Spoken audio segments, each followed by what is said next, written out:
ಶಾರದಾ ಶಾರದಾಂ ಭೋಜವದನಾ ವದನಾಂಬುಜೇ ಸರ್ವದಾ ಸರ್ವದಾಸ್ಮಾಕಂ ಸನ್ನಿಧಿಂ ಸನ್ನಿಧಿಂ ಕ್ರಿಯಾತ್. ಸಮಸ್ತ ವೀಕ್ಷಕರಿಗೂ ಮೇ ತಿಂಗಳ ತುಲಾರಾಶಿಯ ಮಾಸ ಭವಿಷ್ಯದ ಕಾರ್ಯಕ್ರಮಕ್ಕೆ ಸುಸ್ವಾಗತ. ನಾವು ಮೊದಲಿಗೆ ಈ ಮಾಸದಲ್ಲಿ ನಡೆಯುವಂತಹ ಗ್ರಹಗಳ ಬದಲಾವಣೆಗಳ ಬಗ್ಗೆ ತಿಳಿದುಕೊಳ್ಳೋಣ.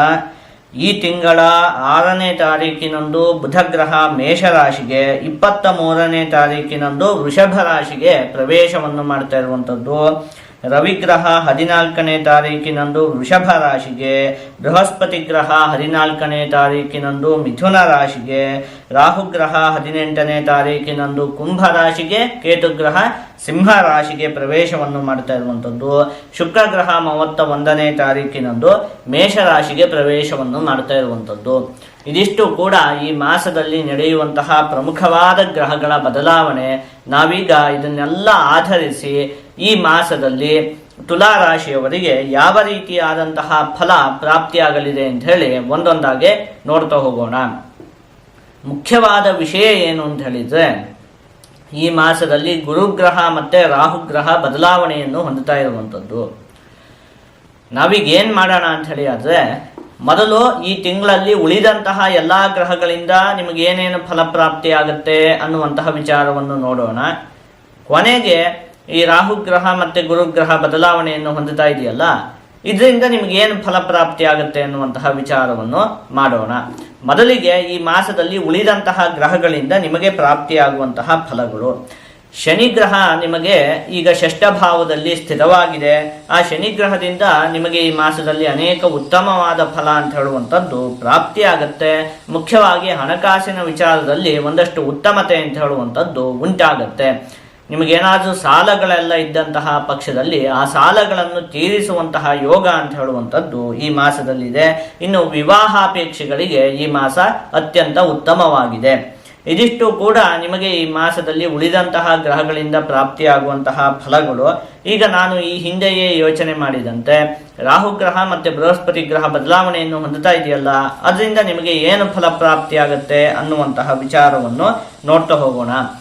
ಮುಖ್ಯವಾಗಿ ನಾನು ವರ್ಷ ಭವಿಷ್ಯವನ್ನು ಹೇಳುವಂತಹ ಸಂದರ್ಭದಲ್ಲೇ ನಾನು ನಿಮಗೆ ಹೇಳಿದ್ದೆ, ಈ ವರ್ಷದಲ್ಲಿ ಒಟ್ಟು 12 ರಾಶಿಗಳಲ್ಲಿ ಅತ್ಯಂತ ಉತ್ತಮವಾಗಿರುವಂತಹ ರಾಶಿ ಯಾವುದು ಅಂತ ಹೇಳಿದರೆ ಅದು ತುಲಾ ರಾಶಿ. ಈ ವರ್ಷದಲ್ಲಿ ನಿಮಗೆ ಉಂಟಾಗುವಷ್ಟು ಅಭಿವೃದ್ಧಿ ಇನ್ಯಾರಿಗೂ ಕೂಡ ಉಂಟಾಗುವುದಕ್ಕೆ ಆಗುವುದಿಲ್ಲ. ಅಷ್ಟು ಚೆನ್ನಾಗಿದೆ ನಿಮಗೆ ಈ ವರ್ಷ ಅಂತ ಹೇಳುವಂಥದ್ದು. ಇದನ್ನು ನಾನು ವರ್ಷ ಭವಿಷ್ಯ ಹೇಳುವಂತಹ ಸಂದರ್ಭದಲ್ಲೇ ಹೇಳಿದ್ದೀನಿ.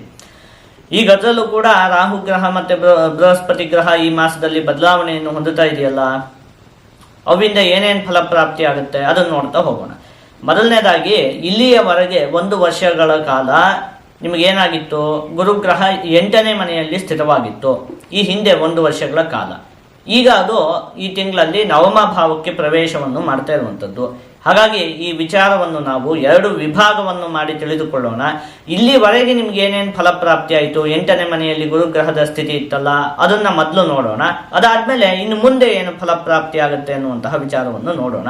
ಮೊದಲಿಗೆ ಈ ಹಿಂದೆ 1 ವರ್ಷ ಗುರುಗ್ರಹ 8ಮ ಭಾವದಲ್ಲಿ ಸ್ಥಿತವಾದಂತಹ ಸಂದರ್ಭದಲ್ಲಿ ಚೋರಾಗ್ನಿ ನೃಪಭೀತಿಶ್ಚ ಗಾತ್ರ ಗಾಂಭೀರ್ಯ ನಾಶನಂ ನಿಷ್ಠೂರಂ ಸಾಹಸಂ ಕ್ರೋಧಂ ಅಷ್ಟಮಸ್ಥೆ ಗುರೌ ಭವೇತ್ ಅಂತ ಹೇಳಿರುವಂಥದ್ದು.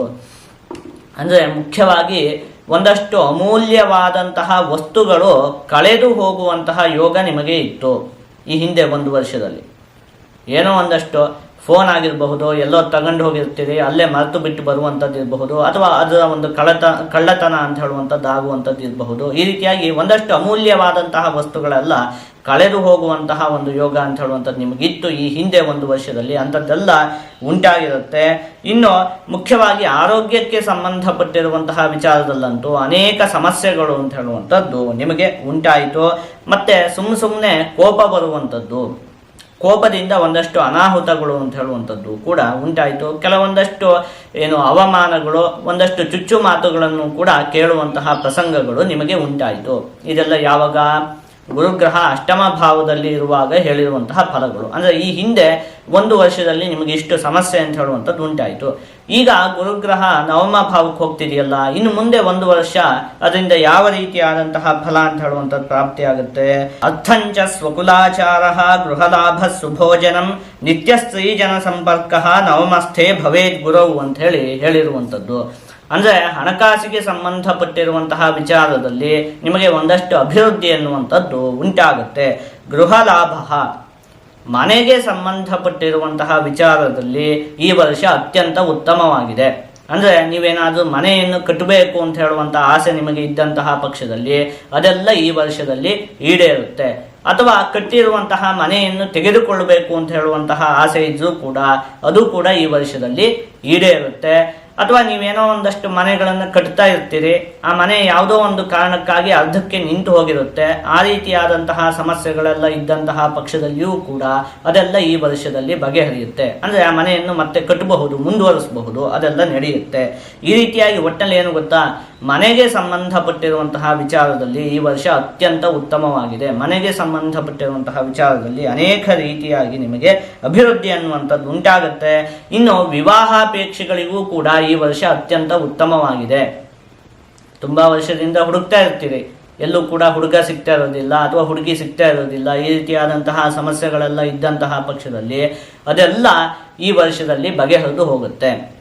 ಇದಿಷ್ಟು ಕೂಡ ನಿಮಗೆ ಈಗ ಬೃಹಸ್ಪತಿ ಗ್ರಹ ನವಮ ಭಾವದಲ್ಲಿ ಸ್ಥಿತವಾಗಿದೆಯಲ್ಲ, ಹಾಗಾಗಿ ಇನ್ನು ಮುಂದೆ ಒಂದು ವರ್ಷಗಳ ಕಾಲ ಪ್ರಾಪ್ತಿಯಾಗುವಂತಹ ಫಲಗಳು.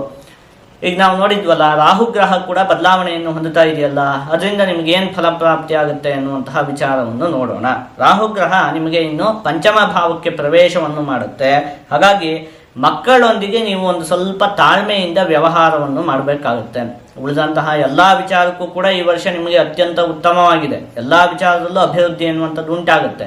ಮಕ್ಕಳೊಂದಿಗೆ ನೀವು ವರ್ತನೆ ಆದಷ್ಟು ತಾಳ್ಮೆಯಿಂದ ವರ್ತನೆಯನ್ನು ಮಾಡಬೇಕಾಗುತ್ತೆ. ಇದು ಒಂದು ವಿಚಾರ. ಇನ್ನು ಕೇತುಗ್ರಹ ನಿಮಗೆ ಏಕಾದಶ ಭಾವಕ್ಕೆ ಪ್ರವೇಶವನ್ನು ಮಾಡ್ತಾ ಇರುವಂಥದ್ದು.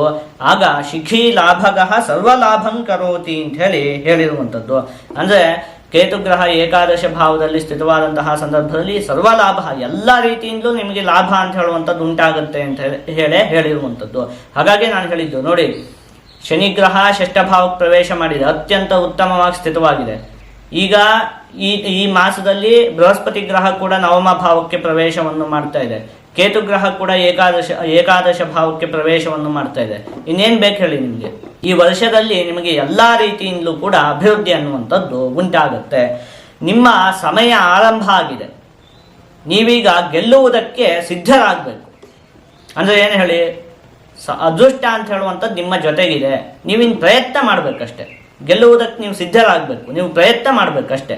ಅದೃಷ್ಟ ಅಂತ ಹೇಳುವಂಥದ್ದು ಸಂಪೂರ್ಣವಾಗಿ ನಿಮ್ಮ ಜೊತೆಗಿದೆ. ನೀವು ಒಂದೇ ಒಂದು ಸ್ವಲ್ಪ ಪ್ರಯತ್ನ ಮಾಡಿದರೂ ಕೂಡ ಎಲ್ಲ ವಿಚಾರದಲ್ಲಿಯೂ ಕೂಡ ನಿಮಗೆ ಅಭಿವೃದ್ಧಿ ಅನ್ನುವಂಥದ್ದು ಉಂಟಾಗುತ್ತೆ. ಈ ವರ್ಷವನ್ನು ನೀವು ಸರಿಯಾಗಿ ಬಳಸಿಕೊಳ್ಬೇಕು. ಉತ್ತಮವಾದ ಸಮಯ ಬಂದಿದೆ ಅಂತ ಹೇಳಿ ಆದರೆ ಅದನ್ನು ನಾವು ವ್ಯರ್ಥ ಮಾಡಬಾರ್ದು, ಸರಿಯಾಗಿ ಬಳಸಿಕೊಳ್ಬೇಕು. ಈ ಒಂದು ಗೋಚಾರ ಫಲದಲ್ಲಿ ನಿಮಗೆ ಈ ವರ್ಷದಲ್ಲಿ ಯಾವುದೇ ದೋಷ ಅಂತ ಹೇಳುವಂಥದ್ದಿಲ್ಲ. ಒಂದು ಸಲ ನಿಮ್ಮ ವೈಯಕ್ತಿಕವಾದಂತಹ ಜಾತಕವನ್ನು ಉತ್ತಮವಾದ ಜ್ಯೋತಿಷಿಗಳ ಸಮೀಪದಲ್ಲಿ ತೋರಿಸಿಕೊಳ್ಳುವಂಥದ್ದು ಒಳ್ಳೆಯದು. ಯಾಕಂದರೆ ಗೋಚಾರ ಫಲ ಈಗ ಅತ್ಯಂತ ಉತ್ತಮವಾಗಿದೆ. ತುಲಾ ರಾಶಿಗೆ ಈ ವರ್ಷ ನಿಮಗೆ ಅತ್ಯಂತ ಉತ್ತಮವಾಗಿದೆ. ಜಾತಕದಲ್ಲಿ ಏನಾದರೂ ಸಮಸ್ಯೆಗಳಿದೆ ಅಂತ ಹೇಳಿ ಆದ ಪಕ್ಷದಲ್ಲಿ ಸಣ್ಣ ಪುಟ್ಟ ಪರಿಹಾರಗಳನ್ನು ಮಾಡ್ಕೊಂಡ್ರೆ ಸಾಕಾಗುತ್ತೆ.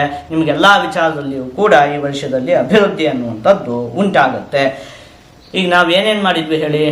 ಮೊದಲು ಈ ಮಾಸದಲ್ಲಿ ಏನೇನು ಫಲಪ್ರಾಪ್ತಿ ಆಗುತ್ತೆ ಅನ್ನುವಂತಹ ವಿಚಾರವನ್ನು ನೋಡಿದ್ವಿ. ಅದಾದಮೇಲೆ ಈ ಬೃಹಸ್ಪತಿ ಗ್ರಹ, ರಾಹುಗ್ರಹ, ಕೇತುಗ್ರಹಗಳಿಂದ ಏನೇನು ಫಲಪ್ರಾಪ್ತಿ ಆಗುತ್ತೆ ಅನ್ನುವಂತಹ ವಿಚಾರವನ್ನು ಕೂಡ ನೋಡಿದ್ವಿ. ನಾವೀಗ ಇದನ್ನೆಲ್ಲ ಒಟ್ಟುಗೂಡಿಸಿ ಒಂದೊಂದೇ ವಿಚಾರದಲ್ಲಿ ಈ ಮಾಸದಲ್ಲಿ ನಿಮಗೆ ಯಾವ ರೀತಿಯಾದಂತಹ ಫಲ ಪ್ರಾಪ್ತಿಯಾಗಲಿದೆ ಅಂತ ಹೇಳಿ ನೋಡ್ತಾ ಹೋಗೋಣ. ಮೊದಲನೇದಾಗಿ ಆರೋಗ್ಯಕ್ಕೆ ಸಂಬಂಧಪಟ್ಟಿರುವಂತಹ ವಿಚಾರದಲ್ಲಿ ಈ ಮಾಸ ಉತ್ತಮವಾಗಿದೆ. ಇನ್ನು ಕುಟುಂಬ, ವಿದ್ಯೆ, ಹಣಕಾಸು, ಉದ್ಯೋಗ ಎಲ್ಲ ವಿಚಾರದಲ್ಲಿಯೂ ಕೂಡ ಈ ಮಾಸ ಅತ್ಯಂತ ಉತ್ತಮವಾಗಿದೆ. ಆದಷ್ಟು ನೀವು ಈ ಮಾಸದಲ್ಲಿ ಸುಬ್ರಹ್ಮಣ್ಯ ಸ್ವಾಮಿಯ ಆರಾಧನೆಯನ್ನು ಮಾಡಬೇಕು. ಹೀಗೆ ಮಾಡುವುದರಿಂದ ನಿಮಗೆ ಯಾವುದೇ ಅಶುಭ ಫಲ ಅಂತ ಹೇಳುವಂಥದ್ದು ಪ್ರಾಪ್ತಿಯಾಗುವುದಿಲ್ಲ. ಎಲ್ಲ ಶುಭ ಫಲಗಳು ಕೂಡ ಪ್ರಾಪ್ತಿಯಾಗುತ್ತೆ.